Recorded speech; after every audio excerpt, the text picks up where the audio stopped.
Hello and welcome. I'm Renata Janiszewska, and I'm speaking to you from the village of Lions Head in Ontario, Canada. It's nice to see so many of you here today for our 79th Techspressionist Salon, and the topic today is photography. I have a couple of announcements before we get started, and the first one is that we now officially have translation enabled in the closed captions for our Zoom salon. And I'd like to say thank you to Cynthia, Beth, Rubin for setting that up for us, and also for all her efforts that she makes to make Techspressionism a truly global and inclusive community. The world of Siberiana is open for you to visit 24/7. It's easily accessed through the Siberiana page on the techspressionism.com website, or you can get to it also through the link in bio in the Techspressionism's Instagram account. We're excited to announce our next Siberiana exhibition, which is going to be called Dua Parto. It is taking place in the town square from June the 13th through to the 16th. Dua Parto means part two in Esperanto. I'd like to welcome Joey Zaza, a guest today, who is one of the co-founders of the Museum of Wild and Newfangled Art, and his partner, also a co-founder, Cari and Shim. They will speak to you briefly near the end of the meeting about their project and about linking perhaps to Siberiana. I'm really pleased to be able to introduce our first guest artist today. Lee Day is a New York-based Techspressionist artist, and I'm really looking forward to hearing about his train pan matrix work, which I believe involves attaching an iPhone to the screen of a speeding bullet train. So Lee, I'll turn it over to you now. Thanks, Renata. Yeah, well, we attach the phone to many different types of trains and streetcars and stuff like that for shooting. I use the iPhone as a scanner basically, and tape it to train windows. I thought I'd talk or think first a little bit about you asked the question, why photography? Well. And that gets a little bit into these days what photography is, I suppose. I guess I started in photography because I'm essentially a voyeur. I like watching the world. I like seeing how it functions, and I like relaying that, talking about what I see there. And the photographic process works really well for me that way. I find that photography is different than other forms of art, and that there's a kind of reality lock between the subject and the artist. It's central to sort of the way that photography works. That there's this one-to-one relationship with the world out there, and it's an extractive process where you go out and using a frame and distortion and playing with time and space, you pull elements out of the world in order to think about what you're seeing and what you're feeling. So, oops. Share. So if there's a one-to-one relationship with the world out there, I'm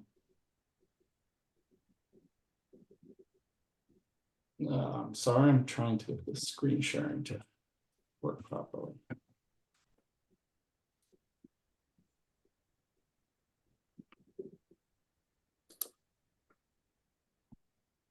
There we go, I hope.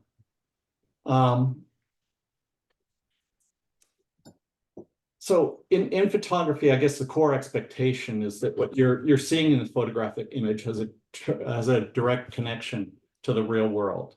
And yet my photographic images look like this.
Hmm.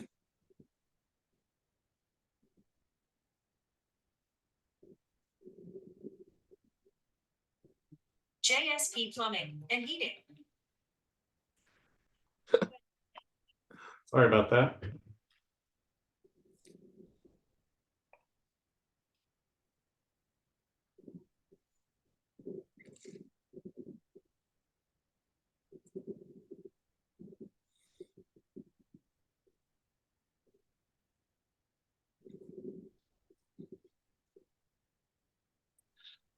What would have been the original location for these photos? Country, I guess, because it's the architecture and everything has been changed enough that I can't make heads or tails of it. So most of this work is shot in Japan. Okay. All of the work that I was showing there, though not all of the work that I do is in Japan. Mhm. And so, you know, I'm shooting from the train, and you know, there clearly is a lot of reality in this, and yet it's a very different reality from what we expect. So for me, this body of work, clipping suburbia and the train pan matrix, it's a variety of different projects.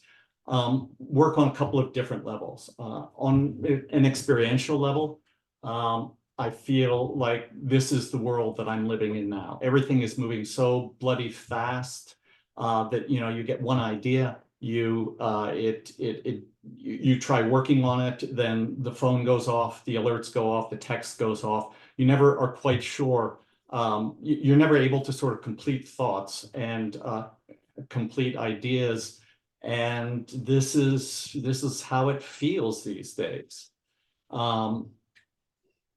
So these photos are on one level an expression of the speed of life that we're of our wired up world, and fittingly they are produced by my iPhone, which one of the fundamental mechanisms which is speeding up our life and making it you know, just everything connected and losing track of sort of the ordered progress of time and space as we used to know it. So I feel like the photos also work on a second level. And as I was originally starting to do this project and looking at the images, I started to see that the algorithms, the process that the phone is using to generate them, saw the world in a different way than we do. We tend to be able to, you know, it's like you're staring out of a train window. And when we look out there, we daydream off, we see the things in the distance, everything looks fine, things flash by in front of us. But when it sees the world out there, the things in front of it are crisp and sharp, and then in the distance it starts having repetition, and it can't really resolve that. And starting from that point on, I started beginning to think of the panorama function, which is what I'm using in the iPhone, as a little baby AI, sort of the eyes for what maybe a general AI will be using in the future. And realizing or coming to this process, feeling that you know, it's a different way of trying to understand what how the AIs, how algorithms see the world. They see them differently than us. When they're scanning a river, they miss whole pieces of the world because there's no change in the pattern. You'll notice that there are very, very rarely any people in these images.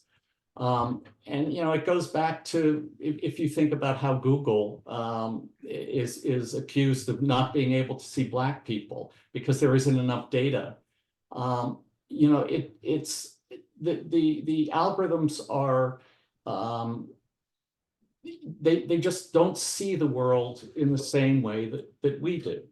And I feel like these images are a way of getting a handle on or sort of a notation as to how they do see the world. It's not exactly what they do, but it's at least sort of a way of understanding that.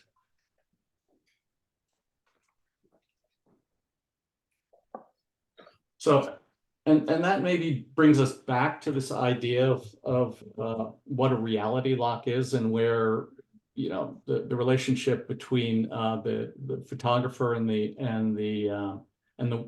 world itself. I mean, here I'm a co-author with the algorithm, and you might ask how much reality is in these pictures, but they're straight photography. I take the iPhone and tape it to a train window, and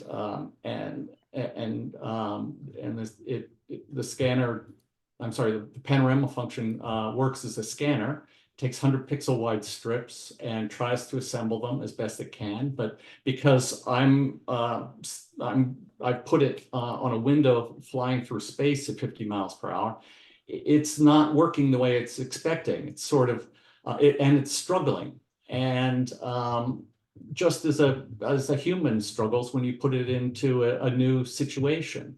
It's doing the best it can. So yeah, again, it reminds me of how I expect the AI that we're building will someday be struggling with trying to understand the world around us, around them, I should say.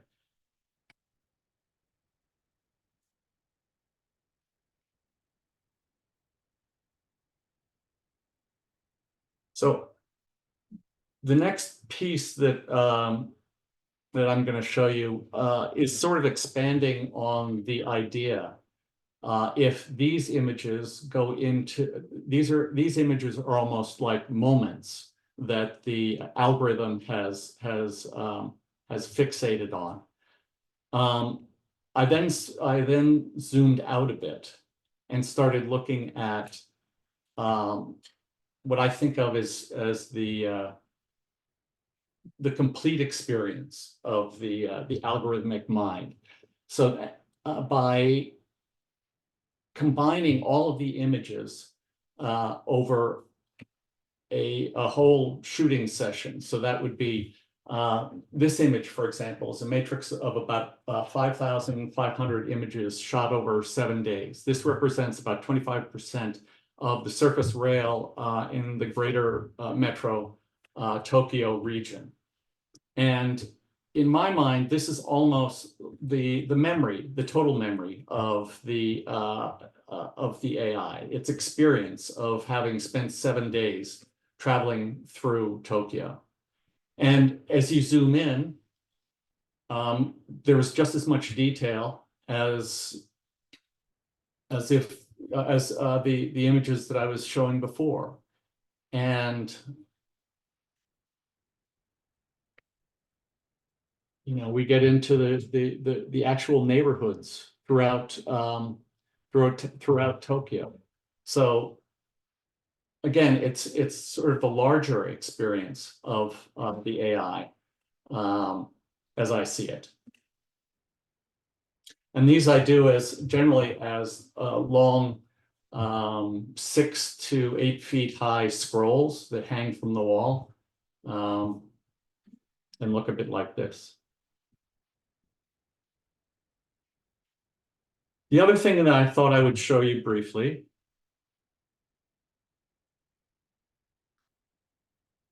stop share. Escape from that one.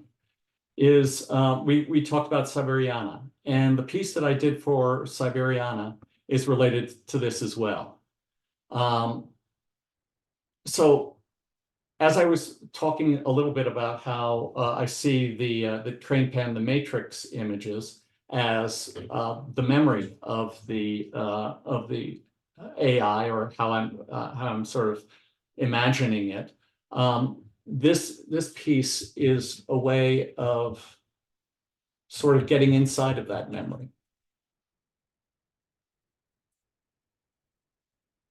I set it up this way because I have been proposing this, or I'm thinking about how to present it for projects like Photoville and other photo projects which are run out of containers. So that's the inspiration for why putting it into a shipping container. But here you have both the memory and sort of the larger memory of the AI, and the individual sort of the important memories, the things that come together, the moments that it fixated on, or that together we fixate on, because I am a part creator of this.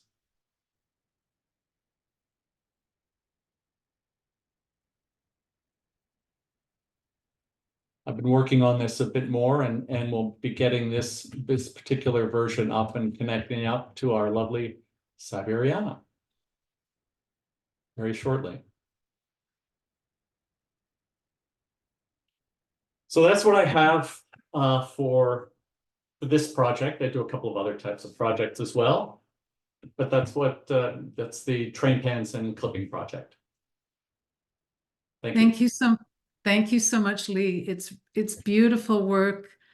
It's honestly so original and startling, and I really enjoyed hearing your talk, and also your thoughts on the nature of photography in this time that we're in, and with AI and all of that, all the implications.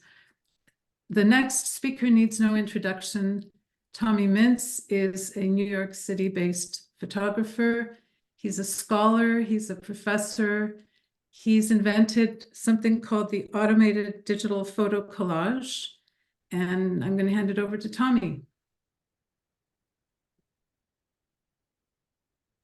Thank you so much, Renata. I'm sorry my mute button moved as soon as I started screen sharing. I appreciate the introduction. Yeah, I've been working as a street photographer for dozens of years now here, and thinking about how both, this question that Renata posed of like, why photography, and also how photography has changed over the decades that I've engaged with it, is an interesting question to sort of step back, maybe even for me, to before photography, and just think about how photography functions in ways that art has. That there's a very similar language, visual language that we're using, and painting and photography, I think, have a schism that's artificial in a lot of ways. And this idea that photography is, subtractive and painting's additive, or, we stumble upon things in photography and are very precise in painting, I think are interesting concepts to think about, and then maybe find the edges of where they don't apply. All right, so this is an example of a recent work of mine, what I do is I take a sequence of photographs and then combine them using a piece of software that I wrote that pixel by pixel compares pictures, and whatever's different gets layered on top, creating a time-lapse collage. So let me just step back to where I'd like to begin, actually, about this idea that I didn't come up with. This is something I lifted from Peter Gillespie in his book and art exhibition called Before Photography, where he points out how we have this engagement with the visual field that is of perspective and framed. And that's something that painters did well before photography. You know, that there's many pre-photographic tools that used lenses or pinholes to make a camera obscura that aided painters to maybe see this perspective that is something that here we have in 1470, very rigorous, and then maybe later, here Gillespie points out, in the 1600s, this is Emmanuel DeWitt, and by the way, who was that before? That was Piero della Francesca's art group, maybe, who put this together, multiple people. That is 23 inches by 78 inches, wild, ideal townscape from 1470. And here we have a Protestant Gothic church from 1669. I'm just going to read a very short excerpt, if you'll bear with me, of Peter Gillespie's description of these two pictures. Both pictures are faithful to the rules of perspective, but the earlier work is formed in the service of its subject's absolute order, right? Look at this, perfect order. And that's the framing of the subject. It's interesting. While in the latter submits to the disruptive influence of an ostensibly arbitrary viewpoint and moment in time. And I think that's like really important, is that like arbitrary viewpoint and moment in time. And in the first picture, he says, we stand outside looking in, admirers of the timeless perfection of the imaginary townscape. And in DeWitt's picture, we are participants in the contingent experience of everyday life. And that's another wonderful phrase that I grab onto, is sort of like, why photography? Because it can create this immediate participation in this sort of contingent experience of everyday life. And photographers have done that. And if you just look compositionally in a lot of photographs, they are similar to this DeWitt painting, where we are not square on in our perspective. We have this use of perspective that comes and goes from the frame and pushes the eye in interesting ways and makes us feel like, you know, we're there. So here's a classic photograph that I think is compositionally similar to that painting, which is why I put it in. Gertrude Cazebier, and you know, this moment of life, you know, domestic bliss or whatever, you know, this idealized life in 1910 that she's recording there. So I'm thinking a lot about that history in my work. I'm also considering the technological aspects that arise when putting time into work. In particular, the work of, here we have Edward Muybridge from the 1880s. This is, I think he set up multiple cameras and then took one picture right after the other with multiple cameras. And that's how he was able to have this time lapse, if you will. Here, this is Etienne Marais. Somebody pronounce it better for me. Speak. Okay, thank you. And in this picture, this is one camera, and there's a pinhole in like a record, if you will, that's spinning around in front of the hole and that the light comes in. So there's multiple exposures on one piece of film, which I thought was fantastic. So Marais and Muybridge both playing with that idea of time. And then I'm just going to back up here. And then there's this idea of lenticular perspective and frame that I'm also fascinated by, and how that's changed, especially as we come into using, and I love this, where's my notes here? The losing track of the order of time and space as we know it that Lee was talking about, you know, that computational life brings us into.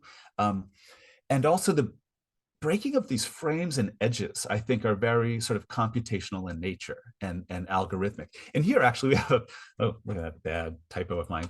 Oh no, it's not a bad typo. This is Hypertransformation 19 from 1975, which is actually pre-computational work by Vera Molnar, who is one of the sort of like most amazing computational artists that if you haven't looked up, I'm sure everybody knows her. So, but this is pre-digital work.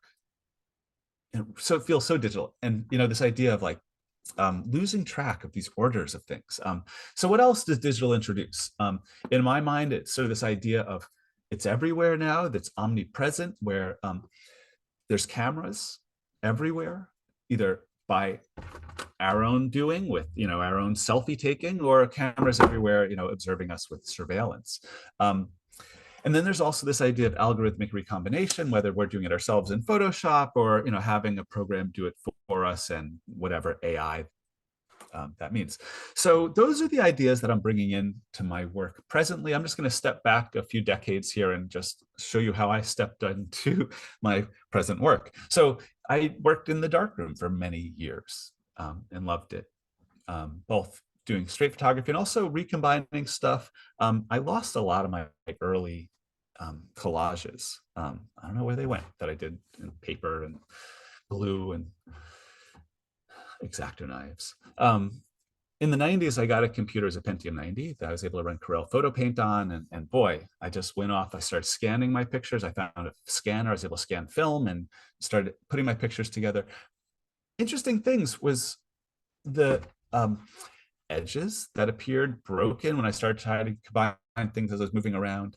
And this ability to compress time into a single frame, very similar to Mare or Lide.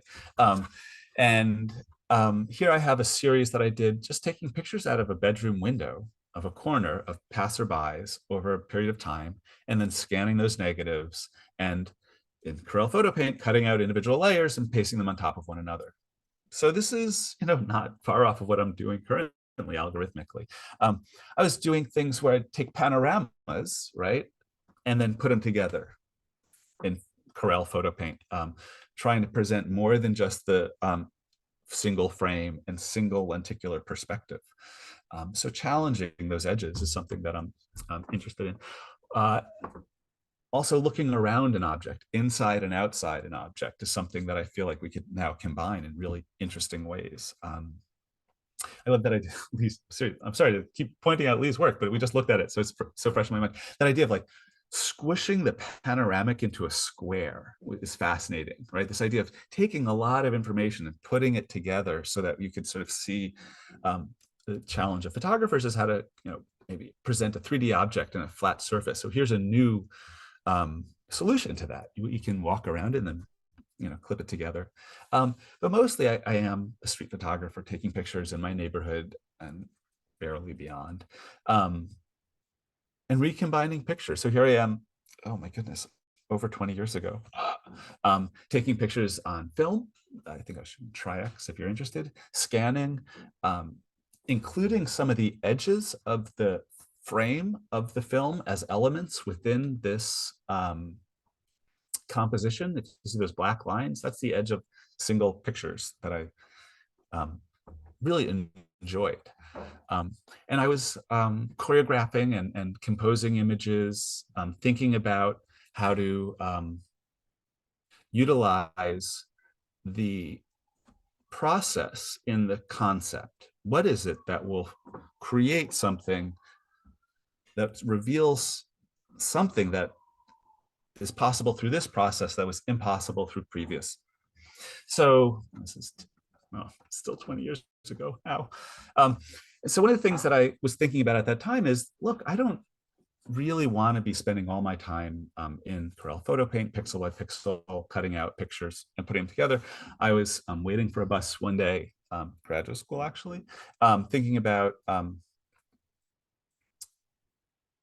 how the advertisement in a bus shelter is really for the passing cars, and I'd rather have something interesting there, and, you know, an art piece, and think about putting a digital camera in, and there were no digital screens, which are everywhere now in bus shelters. Beware what you wish for. There's cameras in them too. And this is a concept I had in 2004 of creating an algorithmic installation that was interactive. And it took me a couple years. Oh, and I thought about it a lot. I drew them, you know, thinking about what it might look like to have these multiple layers on top of each other. On the left, that's a street corner. In the middle is a subway.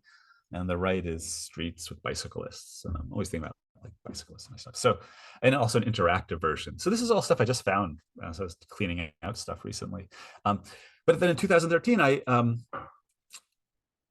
learned Python, used a Raspberry Pi computer to, and here you can actually see the Raspberry Pi computer. I'm not sure if my mouse is showing up.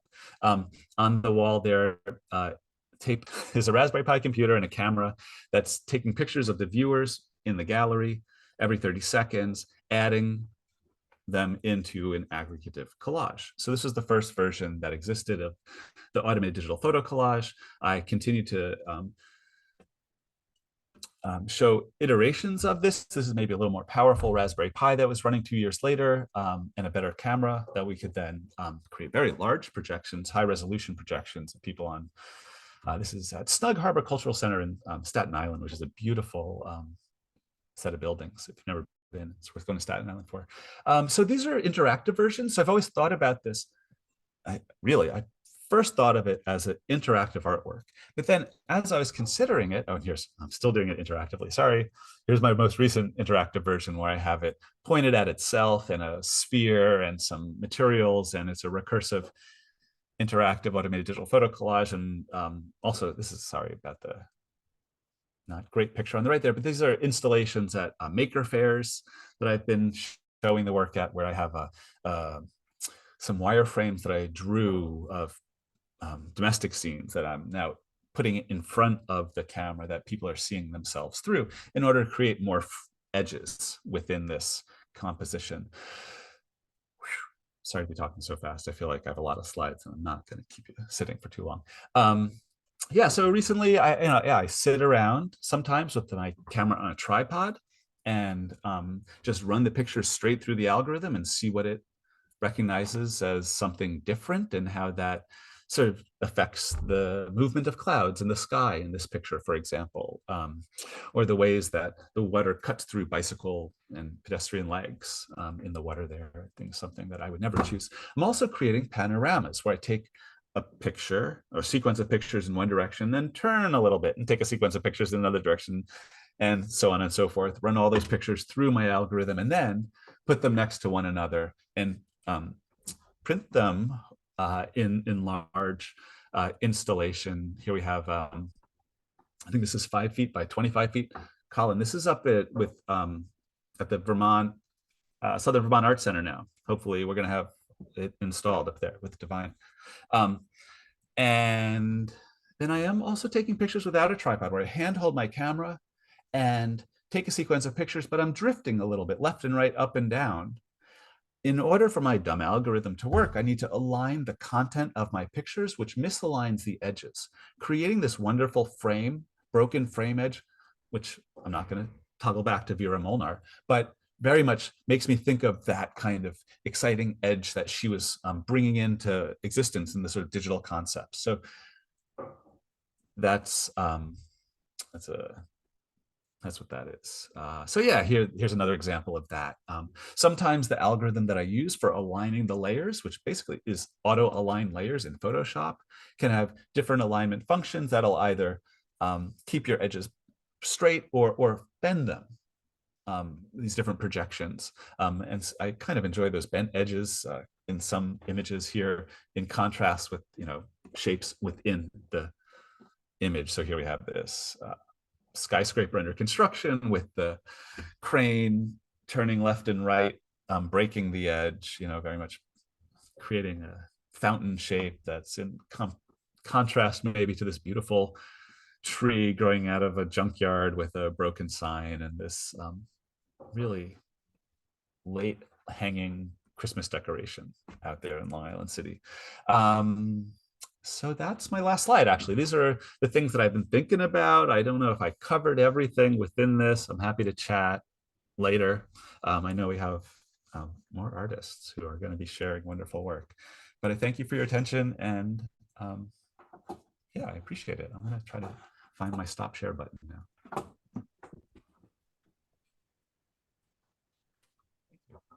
Tommy, thank you very much. It always really is so nice to see your work developing, and thank you for taking us back through art history in your talk. seeing Piero and Vera Molnar it's good for Techspressionists. So the next speaker is a fellow Canadian artist, Lee Schnaiberg of Montreal. Lee makes art with an ancient iPhone or ancient iPhones. So if you have anything that's below a 7, just ship it to Lee because he can make use of it. So I'm going to hand it over to you now, Lee. Oh, well, thank you so much. And hi, everybody. I'm going to start sharing my screen. And it's a pleasure to be here with such wonderful photographers like Lee and Tommy. I'm honored to be with everybody. And now, I don't know if you can see this, but as you can see, I'm a pano artist. And like Lee and like other pano artists, they're really good at manipulating the algorithm to sort of paint with your cell phone. And before I get into my brush strokes, I wanted to show you Primavera. It's one of my favorite pieces from last year. Full resolution, it's 50 inches tall and 180 inches wide. And there's just tons of details. And the reason it gets all abstracted, if you take a normal panorama, you just go from side to side, it takes hundreds of photos, maybe thousands of photos, and it stitches them all together. But with the brush strokes, all of a sudden they get twisted and folded over. And when I say brush strokes, I mean like a series of repeated motions. It could be like shaking and sliding down and to the side, or maybe like signing a check or writing crib notes, making a wave with the camera. Even looking up at the treetops and spinning around in a circle, which I have found makes me a little dizzy. So I switched to lying down on the ground and spinning the phone instead of the artist. And I get to spin it around almost like a ballet dancer does a really nice move, but looking up at the canopy, which is why I've taken to calling these ones canopy pirouettes. And I've been doing canopy pirouettes for over a year now. I just love it because you can mix a whole bunch of brush strokes together as long as you keep on making a 360-degree turn over the canopy. And you'll notice there's like little black chunks, like as if somebody's been taking bites out. And those are where the algorithm says, no, not going to do it. But I just love shooting these. I can get the same tree popping up in 3 different places, but they're always abstracted. And sometimes when I look at these, when I come home, I feel like a bird flying through the trees. Of course, the pirouettes aren't the only brushstroke I do. The next one I want to talk about is called the infinity brushstroke. The infinity brushstroke is a series of figure 8s over and over and over again. I've recently found out you can actually do letters or stuff too. But I find that this one is really physical. Have to be on the balls of my feet. I'm focusing on my posture, my breathing, trying to blank out my mind and just be present in nature as a creative force. I just kind of love being there in nature as a creative force. So it's really fun for me. And a couple of weeks ago in the Techspressionism co-working session, I did something I never did before. In my paintings, I usually play with mirrors, but for the first time, I started playing with mirrors with pano art. And it was really exciting. One of the reasons I found that the infinity stroke works the best out of all the pano brushstrokes I do. And one of the reasons I think it does is because of the strong vertical lines that allows me to like create different shapes, pyramids, exploding squares, stars. And all these things I think really do come out because of the strong vertical up and down lines.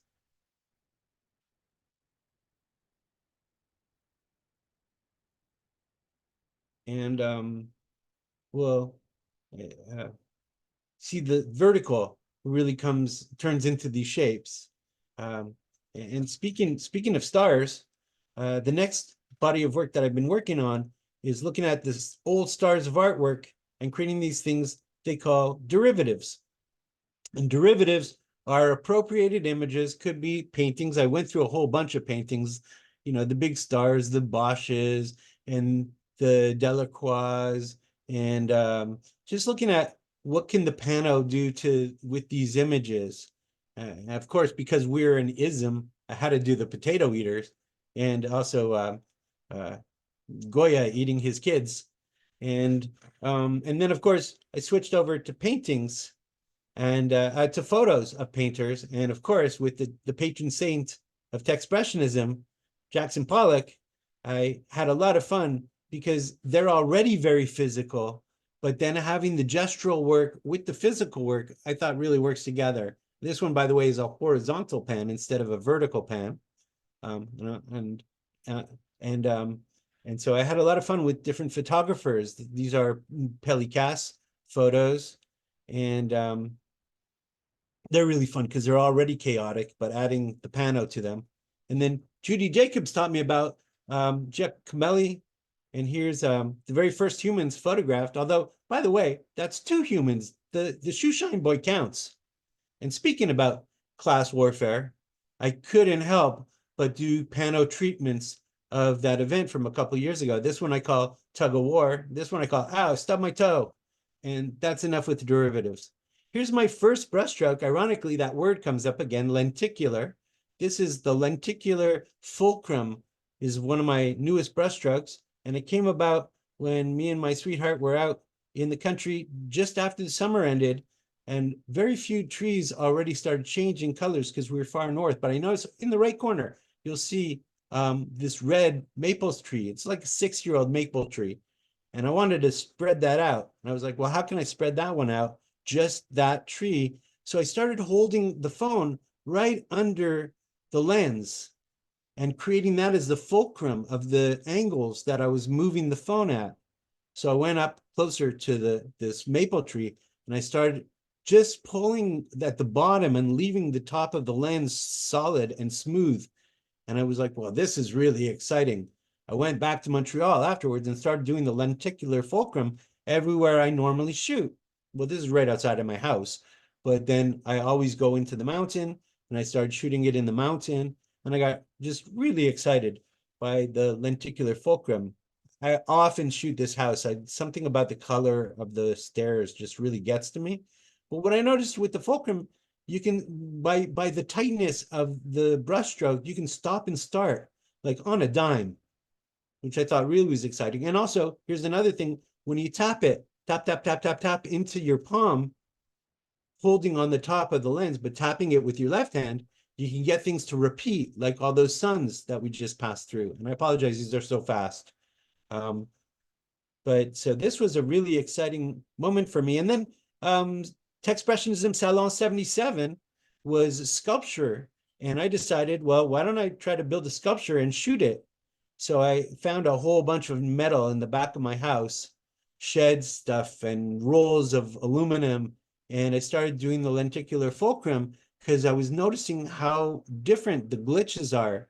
And I really just love this one, the way the shiny metal and the reflections of me in the metal got all distorted. Now, how do you do a lenticular fulcrum? As you see, my right hand is holding the phone right underneath the lens, and I'm not moving my right hand very much at all. It's on the left hand, pushing into my palm or slowly pulling it away, almost like pulling like taffy, and tapping it back in. If you heard the soundtrack of this recording, every time there's a different sound in the city, like a truck go, psh, I'd go, psh, psh, I'd repeat the sound. And so it's like the environment really kind of helped me shape this photo. And another really interesting thing in the rogue pano world, they call it getting dinged, is when the algorithm says, that's enough, you've shot enough, maybe it's 20 feet already, and it just goes ding, and then that's the end of your photo, which about to probably happen any second now because it's too long, the photo. But when I do these, I then will often look at them, take it back. You can't really see it all that well on your phone, but I take it back to the computer and I start looking at it in detail. And then I'll blow it up and maybe I'll crop a little piece of it. They say that once you go pano, you can't go backwards. So a lot of people will take it and go into Snapseed or iColorama, but these are all just bumping contrast on the phone, bumping vibrancy, which is really funny because it's all snow. I don't even know where the yellow comes from. This is how I do these lenticular fulcrums. And now I want to show you my latest brushstroke, but I got to take a step back. In the mountain, there's these angels or goddesses, winged goddesses, and I often shoot them. And I get to try different brushstrokes all the time at this spot because I have it as a reference. This one here is a lenticular fulcrum. You can tell by the glitch at the bottom. And here's that tap, tap, tap, getting a repeating effect. But then I started to see I could make the angels fly, but they were stuck and tethered to the podium. And I was like, well, let's see if we could do something else. And this photo and the next photo are going to repeat twice because the last one was a lenticular fulcrum. And then this one that you're going to see, the difference is the lenticular is stuck down on the podium. This one is no more podium. Because what I'm doing here that's different, instead of moving my left hand, I'm moving my right hand just over the lens, as if I had a pencil that was short, really short, but my favorite pencil. So I'm still drawing with it, kind of like a crosshatch or just a hatch, and with a little curve. And all of a sudden, the angels are flying. I'm like, how did that happen? And I'm not even a big angel guy, but I was like, this is really exciting. And this was to me, it was a bit of a thrill. And again, it's just little tight, little movement, not right at the object, but just far enough away. And you can keep your eye a little bit on the screen while you're shooting, and you'll see them start to repeat. But then often I usually want to get back and just get into the motion and not be looking at the screen anymore. I want to be there. Ironically, a friend of mine got into a huge car accident a month ago when I started shooting these. So every day I'd shoot them and send them to them while he's convalescing in the hospital. And he jokingly called them Recuper Angels. So I started sending him the Recuper Angels every day. Another thing I noticed with these is you don't have to stay with one brushstroke. You can move it around or change the focus. There's one coming up very soon where I was doing this, I call it the 4B pencil, like a soft pencil, not a 6B, but like a soft enough pencil. And I found that I would be doing this and they get really abstracted. And if I get them really tight and then raise the phone a little bit, but keep on doing it, then raise the phone a little bit and keep on doing it, I'd end up with these stairs. And I thought that's just pretty wild. So first I lose the podium, and then I can create this staircase of all these angels. I guess they're kind of walking down the staircase. Not here, this is a flip after the pencil frame. But I think right here is coming up the staircase, yeah. And that's sort of getting me towards my very last example of this, which is sort of on the way. Before I get to this monument, I pass by this house, which is owned by a 95-year-old sculptor. And in the front yard, he's got tons of artworks, half-made sculptures, and he's always puttering. Like I don't ever see him out there, but I see them move around a lot. And there's this one piece that I've just been blown away with. I don't know why. I think it's the shape and the texture of it. It's part 2 of the 4B pencil stroke. This little gray piece, I thought it's just something about it. And often I try to shoot it before with different brush strokes that didn't really get anything that I was looking for, but I kept on trying. I could see other things like the fence get altered, the background get altered, but it never happened. And then I started playing with the lenticular focus, the lenticular fulcrum, and I started noticing that I could actually spread it out, make it a bit more animated. Not animated like a cartoon, but animated like giving it culture, a presence, like totemic.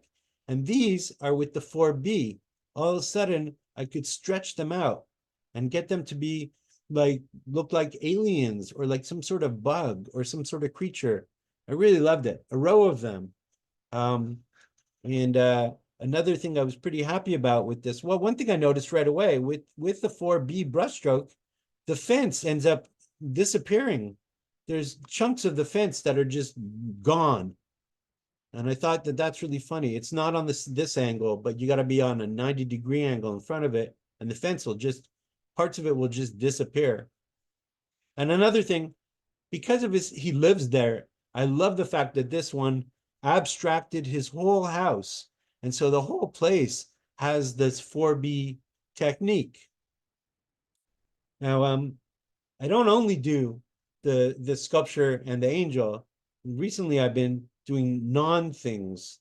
Like these are, it just had we had a fresh snow, and then a car drove by, another car drove by, and there was this like gray goop on the sidewalk. And I was like, oh, what can I do with this stuff? And here's a mirror. Like I said, I like playing with mirrors. And this is a tree in the mountain that I go to, where there's a squirrel that I've kind of become friends with. As you can see, there's a whole bunch of nuts right in the middle. And that's the thing with the lenticular. You can stop on a dime when you need to like make the nuts show up or something. And this is my 15 minutes. And thank you so much. It's been a pleasure showing you everything. And thanks. Thanks, everybody. Thank you so much, Lee. That was a beautiful presentation. I really enjoyed all the variety of types of work you've been doing. We're going to have a final presentation from another artist in the School of Rogue Pano, Cynthia Beth Rubin. Okay, so I promised that I would go quickly and just show a few slides. Is everybody seeing it properly now? Okay, great. So this is really, I have to thank Lee Schnaiberg for encouraging me. I didn't say your last name right, but anyway, I have to distinguish between, we have so many Lees in this group, sorry. Encouraging me to show the work that I've been doing, or that I did. So these are from, you can see 2015, and these were my secret little pieces. I mean, I did a lot of these. I was taking the train from New Haven up to Providence to when I was teaching at RISD, and then often going to New York. I just made notes from what I've gathered from what people said today to focus a little bit my ideas. So I made these while we were talking. I think we're all dealing with different ways of recombining information and connecting it. I loved the idea of playing with Photoshop, which I just thought of. What I've been doing is trying to figure out how these connections actually happen. So here's an older one also. I've never shown these to people. I mean, other than a few people in the Techspressionist group, and then I joined Rogue Pano, so now they're there.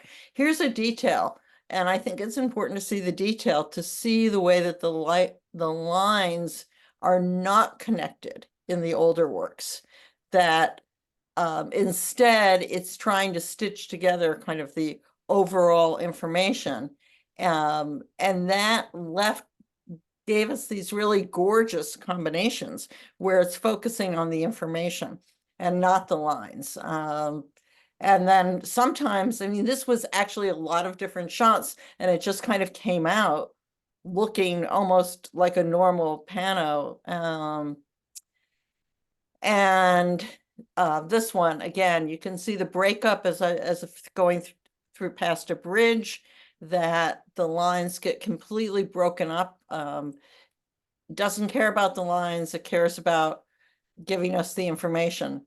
Okay, this is recently just near Osaka train station in Osaka, where things started getting bent.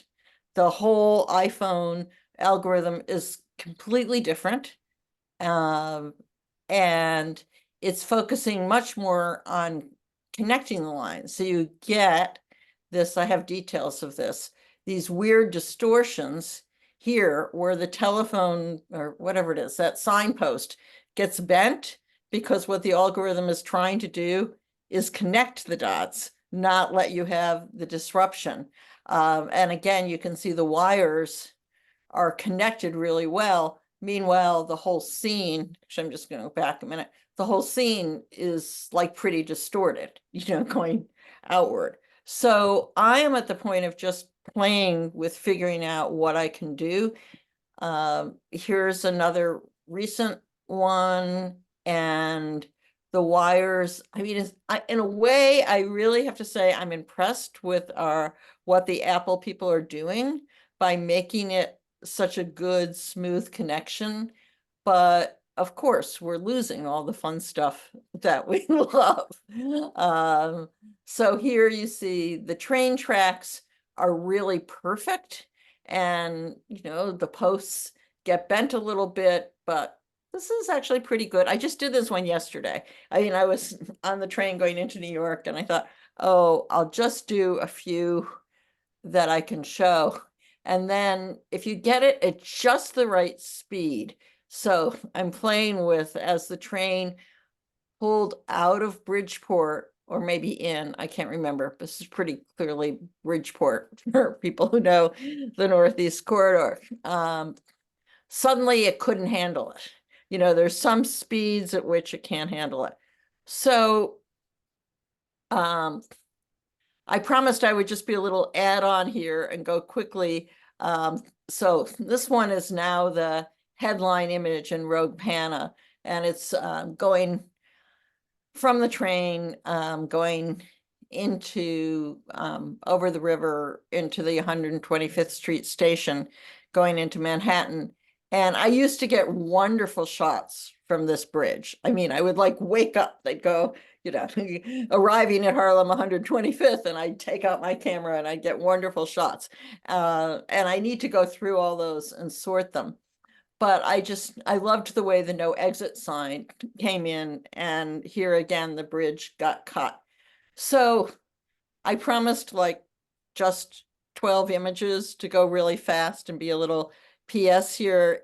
I'm really impressed with people for whom this is the main point of your work, and I'm seeing such wonderful things, and it's really inspiring me to think about going back and editing, and then if there's any way I can combine this into the other images that I'm doing that I've been thinking about. But I had put aside Pano until, I have hundreds from 2015, and then with this group I've suddenly picked it up again. So that's really just what I wanted to do to kind of get the conversation going in that direction. And also Lee mentioned our Tuesday co-working. I just want to do a little push for that too. If anyone's interested, the link is on the main Techspressionist page. So we really get into crits and things. So that's all that I'm going to do, because it's just a little quickie. And if you join the Facebook group, Rogue Pano, you can see more. I'll start posting, and maybe other people will start posting, and maybe we'll do a whole Pano show one day. Okay. Thank you very much, Cynthia. This is the time for a Q&A with all the artists who presented today. I do want to stop us hard at 1:20 in order that we can have a short presentation from the Museum of Wild and Newfangled Art. So I'm going to open it up. Please feel free to ask questions. Hey, Lee, while you were doing your presentation, you got me excited, and I tried to do it as you were doing it with the pano in my office here. It's not easy. So what you did was, I'm really impressed. I mean, everything I did with the pano came as a still photo. So my question is, does the subject have to be moving like you're in a train, like everybody was mentioning, or you have to do it, move it? I tried doing, I just couldn't, it wouldn't work. I don't know. What am I doing wrong? I had it set for pano. I don't know which Lee you're talking about. With the train, you're probably talking about Lee Day. But I could say one thing that might be a problem is your algorithm, the OS. After OS 1.4, it's very difficult. It gets more difficult. They're fixing bugs, and by the time like OS 16, forget it. If you have an old one, put it back at the factory reset, and then you can do it. And if you buy an old one on eBay, I'll come over and kick you in the shins because I try to buy all of them before anybody gets them. I'm kidding. I'm kidding. Please buy an old one, and I'll help you with the resetting of the OS. Oh, okay. Yeah, this is a 15. No, it's a 12 phone. So it must be too new, right? I would think. Yes. Yeah. So I found that even with the newer OS, if you get an iPhone 11 or earlier, they still use the old panorama functionality on it. So if you buy like online anywhere from an 8 to an 11, each one has their own different characteristics. I tend to think of them as different film stocks. Like I like the 7 a lot. It's more contrastier. It's more like old Kodachrome film. The 10, which I use a lot, is a bit more HDR, so I think of it as Fujichrome film. But you do need to get sort of an older version of the panorama function. And one way is buying a much older phone, though. A lot of the times they have a more recent operating system, but as long as they're old enough, it can have a new operating system, but it uses the old panoramic function. Oh, that's good. That's good information. Thank you. So I say I've only done them from the train. I just tried a few live and found them really boring.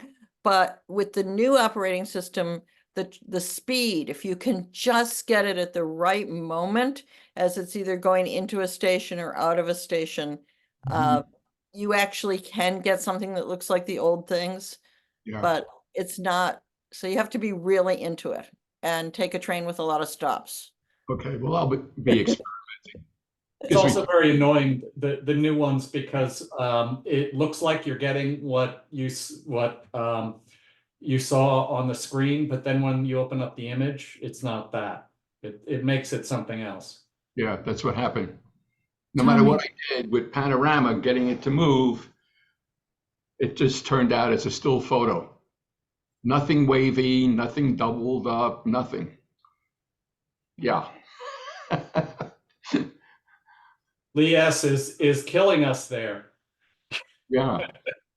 They improved it so much. I think that's the problem, that no matter what you do, it compensates for the moving to give you a good panorama in the new phones. You know, there's a group on Flickr called Panovision, which is all panorama artists.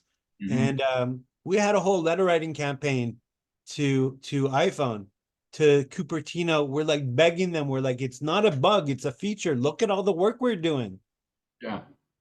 They wanted to make it a better pano for the people who want to do a pano to send like their family from Grand Canyon or something. Yeah. You know, I think the thing might be to go to SIGGRAPH or one of the conferences where the engineers are there and talk to the actual people. They also go to some of the photo things. The letter, that goes to the marketing people, the letters. And the marketing people don't know it. Well, No, we got the emails of the actual, the lens people and the people doing the algorithm. Oh, and you we did? sent letters directly to them, and we're like, it's not a bug. And we sent like, I sent like 50 photos from different pano artists, and I'm like, look, they didn't care. They didn't care. Well, it's only like 24 of us. What do they care? Well, it could be an option. I mean, if it's explained to them, make it they've got all these filters, so maybe they could work on an option. That's what we said. Why don't you give us an old school option? Put it in as an add-on. Maybe they will. Who knows? With like iPhone 18 or whatever, they'll be like, and now the pano art. I guess they're balancing 20 million people who have the phone, 10 people who do this art. Yeah, exactly. Which one should we work on?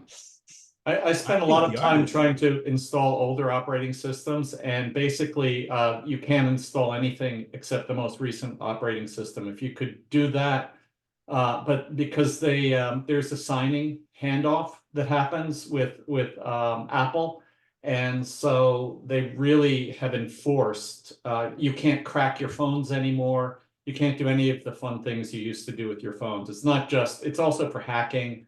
All of Yeah. those things are disabled with the newer operating systems. Yeah. I see Tommy has his hand up.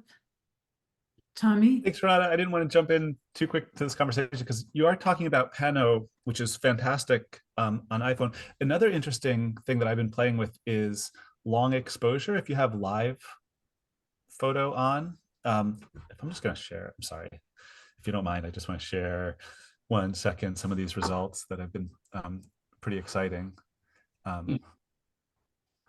So once again, this is off out of a train. Is that showing up? I lost everything again. Yes, cool. And Yes. this is moving past a building on a train, and it's getting some of that, verticality of lines that I think everybody's interested in. It also has a very interesting algorithmic, distinction between close and far as you go. So people who are doing this Pano stuff, I encourage you to. Oops, that's a good slice of pizza. Sorry, I meant to go the other way. Here, wait, there's one that I particularly like. So I'm coming around a curve here, right? And it's kind of a beautiful, trying to recognize. And here's the one that I like most in a strange way, where it's really losing track of vertical lines and the modernist building behind, but able to distinguish between the windows and the bricks and clock of the building in front. So it's really interesting when you talk about vertical lines and how the algorithm is, I think, looking for those as elements to grab onto, and hold within this, sort of bunch of information that we're throwing at it too fast. And that's, I think that's part of, I'm going to stop sharing if you don't. How do I do that? That it's part of what you're doing is overwhelming the algorithm, taking it and pushing it, beyond its capabilities and expected capabilities. So one other thing that there's a book that we've all maybe opened up a couple times, Art and Physics by Leonard Shlain. And in one of his chapters, he's describing how, as you approach, if you imagine yourself approaching light speed from a train, you stop seeing the past and the future, and the present sticks out in a strange way, so that you could imagine things becoming, is this showing up? Flattened, kind of like that Roy Lichtenstein sculpture of a house. And I really think it's interesting, please, what you guys are doing with these phones, and thinking about it within this sort of idea of time and our perception of moving through time more quickly. And maybe, if we imagine ourselves moving at light speed, the distortions of time that occur and how we observe it. So plug for art and physics. I see Sherry has her hand up. Sherry, go ahead.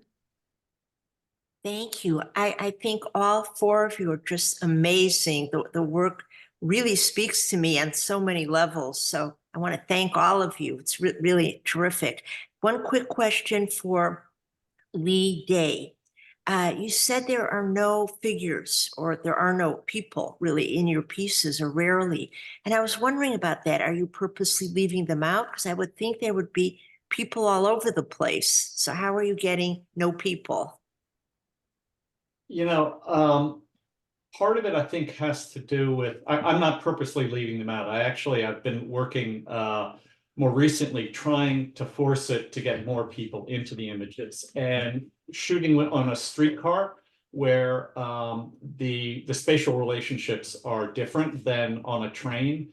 I've been getting more people into the images, but I think from the train, certainly when you're going through a station, the person is not a large enough object to for the stitching process, the algorithms there, to see it as an object that it wants to hold on to. So it's going to be stitching different parts. It looks at different parts of the image and stitches those together. It's not necessarily only the whole strip, it'll take pieces of it and puts them together. And I think people are generally just not big enough.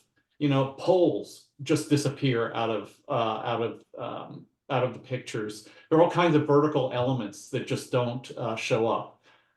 If you're moving slower, for example, if you're coming into a train station and the train is slowing down, then you're more likely to get people. If you're, as I say, on streetcars, where they're the right distance away. And in the distance, you often get little people because they're almost like in one strip, but rarely are they sort of merged together in the active space that you're going to be looking at. Okay, thank you. And I think what's wonderful really about all of the 4 people who showed work today is the way it goes from reality into abstraction. That combination of those 2 things is very difficult to get it successfully. And I think all of you just really did an amazing job doing that. So thank you. Thanks. Thank you.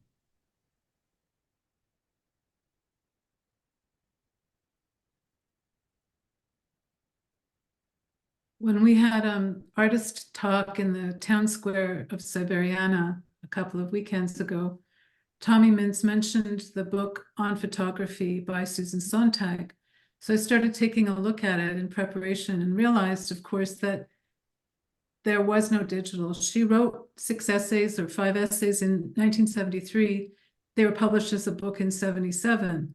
So what I find fascinating about Techspressionists is that we are essentially making up the theory for what is going on in our art forms, concurrent with what's going on in technology. Yeah, and to do that, we're going to really have to start talking about AI and what AI generates, and how does that relate to photography? I personally see it as illustration, not as photographic, but not everyone agrees. Yeah, there's a very quick movement going on with the development of the AI engines have just moved so quickly. Yeah. From where they were 6 months ago. Yep. I think Michael has his hand up. Yeah, I was really curious about a couple aspects of inspiration from you all. The adage is, cameras take a snapshot of a moment in time, and I forget which neuroscientist said that the act of seeing is actually not the act of recording, it's the act of creation. And I think you all perfectly illustrate that. And I'm curious, what was kind of your source of inspiration to either tackle the notion of time or spatial aspects? Because reflecting on what Sherry just said, that this is not just mere recording, it's something more than that. So I'm just curious about why, or where it came from, or what sparked your inspiration to create these kinds of images. I mean, as I said, from my perspective, I like watching and looking at things and experimenting. And so I started, it seemed fairly obvious to put your camera scanner on a train window, putting tape and starting and obsessing about it is maybe not as obvious. But, so experimenting and seeing, and then it was a long process of sort of seeing what was being generated and thinking about that, and then continuing to develop that, how it was working. I mean, that's how it happened for me. Well, Lee, what I found really intriguing, especially in the Siberiana space that you showed, is that sense of, you almost made me think of looking inside a person's brain and seeing the totality of their life's experience And then the little pictures are the things that flash in our memory, the things that have emotional content for us or important things. And I thought that was just a brilliant, brilliant way of displaying that. So thanks for that. That was really inspirational. Thanks for saying that. I mean, I've sort of worked really hard to try to do that, and I'm glad it came across because I wasn't sure. I haven't been sure. I want to say thank you again to all the 4 artists who presented today. It's been really great. And I'd just like to hand it over now to Joey Zaza for a talk about his project. Yeah, hello everyone. I'm not sure if Cari and Shim is going to be able to hop on. There's some kind of noise and construction going on. Yeah, wonderful talk. Everyone here is just incredible artists and so on. I've been following Techspressionism movement for a handful of years, seeing it kind of come out of the pandemic. Just to kind of keep this related to photography, I have this Fujifilm BUN16 here. I don't have a presentation, but it's got like 16 lenses on it. So the battery is low. I can't make them all go off right now, but I think that's kind of a cool camera. Some of the work that's been shown kind of reminds me of the John Chamberlain stuff that he was shooting with the wide lux swing lens camera, which was on exhibit in MOWNA Contemporary in Jersey City a couple years ago. Other kind of photographic sort of works that I'm interested in at the moment is kind of like the Jason Salavon sort of like amalgamation. So I carry that over in some of my personal work. I think like layering and stacking things is, you know, a common way to build work that's pretty interesting. Also, not just shooting with light. So the depth camera on the Microsoft Kinect, for example, using data sources as input to image making. I think when you take a depth camera and you shoot it, there's a lot of really interesting things that you kind of get into, which kind of takes you into like some of the photogrammetry sort of work that artists like Carla Ganis makes. And that work is incredible, both flattened out as like 2D as well as when you get into being able to like mouse around and zoom in to all of that sort of stuff is wonderful on the computer.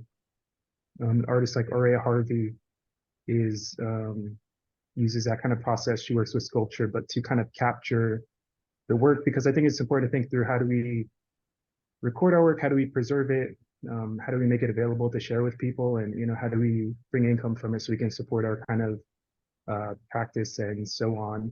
And then like moving into the sort of generative spaces, a platform like FX Hash, people are taking photographs and using them as input, combining it with code. So it's a little bit annoying when, you know, a developer wants to kind of take the features that we're using and replace them with a better version, but we can always take or write our own code like, you know, Tommy's been doing and so on. This way you have control into the process. And you can kind of make a lot of things happen there. It's a little bit daunting if you don't know code, but these days there's a lot of resources to get started, and it's really limitless what you can kind of do with that sort of stuff. And that's sort of our tie-in too. So we started in October 2020, the Museum of Wild and Newfangled Art, as a way to, well, it was sort of a reaction to the Whitney Biennial closing that year. And we kind of figured, let's just throw the biennial anyway. It didn't sort of make sense kind of in the pandemic to just like not have the show. It should have, I think, just sort of been online. So that's kind of what we did. We got over 100 artists from around the world. I think it was like 40 something countries. And we put the work out there. Tommy Mintz was in that show. I don't know if he was considering Techspressionism at the time, so I can't say we were definitively exhibiting it then. He could clarify, but I know with Renata, she's been in a couple of our exhibitions, and she has used the hashtag on the object work as well as with the submission process. So we've been exhibiting Techspressionist work since at least 2023 and probably 2021, and maybe even earlier if we had been going for longer. During that process, one of the main things was, to me too, like prior, is like, why is no one looking at this work, like software generated work and digital work? I thought was incredible, and you just wouldn't see it in the major museums. And I thought I was kind of like alone and just not really like getting it. Like it wasn't a sculpture or a painting, so it's just like, it's such a different world. Like back then, like everyone here was kind of into the space, so you all had a strong respect for it, but to see it kind of have sort of a moment has been really nice, and just to kind of confirm what I was thinking and how this is definitely a hot spot in art and heading into the future is great to see. But yeah, one of the big things the museum does is how do we get artists paid for their work? I think we've made some advancements in that over the last 4 years. I think the NFT space is interesting way to pay for some of these, you know, photographs and GLB files and AI artworks, which is another thing too. I think AI is kind of a continuation of the photographic process. I don't think photography is, you know, you can shoot lensless and you can probably shoot without light. And it's weird too. Photography has sort of never really been accepted. I would say even like now, sort of. Like it's definitely there in the museums, but it's kind of tucked away in its own little corner, and it's not too often brought out as like the main exhibits and so on. So it's interesting to think if we're like in a post photography world, which I disagree with, even if like we haven't really kind of accepted it and given it the respect that it's deserved. It's the most dominant medium of our time, and probably will be heading forward and so on. But yeah, AI is like a continuation of that process. What I do with some of my work is write code or use the camera and then put that into kind of AI and use the AI to like add a filter element on top. So kind of like you would be in a dark room, you know, adding effects and so on in post and all that sort of thing, or in Photoshop or whatever. We started initially with like tickets and memberships. We had a little bit of success there. NFTs came on. Our third exhibition, we were deciding between whether to go into AI or NFTs. We chose AI. So for that work was a response to a work that the Whitney Biennial was, or the Whitney Art Port was exhibiting, called The Next Biennial Should Be Curated by a Machine. And we kind of felt, you know, why wait for the next biennial? Let's just curate our next exhibition with the machine. So we created an AI curator, which isn't the first in the world. There's been a couple people kind of working in the space, and we let it curate the show. So we also did, out of respect for the work. So Cari and I looked at all the submissions, picked out what we thought should be in the exhibition, and then we also let the AI just kind of run wild and let it pick its own things. And it was interesting to see where there was overlap, where there wasn't. I think we overlapped about 7 out of the 31 works or something like that. So it was a little bit statistically kind of, I'm sorry, 10. And oh, Shim's on too. But yeah, so like statistically it's showing that like AI can curate an art exhibition, which I never thought I'd sort of see in my life. And I don't know if Cari wants to hop in here. Looks like maybe the construction's down. I don't want to take time away from her. We just wanted to say hi, and we love your work, and we're interested in perhaps in the future doing an exhibition with the Techspressionists. And today we're opening an exhibition called Exit Plan that you can go and check out and just see like how we work. And we're big fans of this group, and we want to be in partnership and support you with your work and put your work out there and exhibit it somehow in our museum. And perhaps if you're interested on the blockchain as well, you don't have to. Some of our artists only exhibit in our museum. Others will do museum and blockchain. And we did sell a photograph about 24 hours ago for 1,000 tezos. So, you know, you can have an income that way. So just saying hi and thank you, and thank you for hearing us out. And we can talk more, like just to see who's interested, if you're interested as a group, and what we could do together. Thanks very much, Cari and Joey. And I guess that concludes today's salon on photography. We have an after party, so stay on if you'd like to hang out and talk. And thanks again.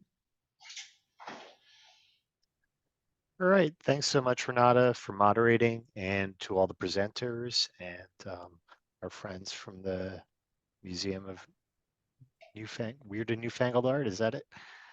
Wild. It's wild and Wild and Newfangled Art. All right, cool. Yeah, you know, definitely collaboration sounds awesome. And I welcome you and everyone else to stay and hang out for our after party. The only one agenda item is we have to pick a topic for the next salon. Other than that, you know, it's just kind of a hangout. So I will bring us into that by stopping the recording in 3, 2, 1, and cut.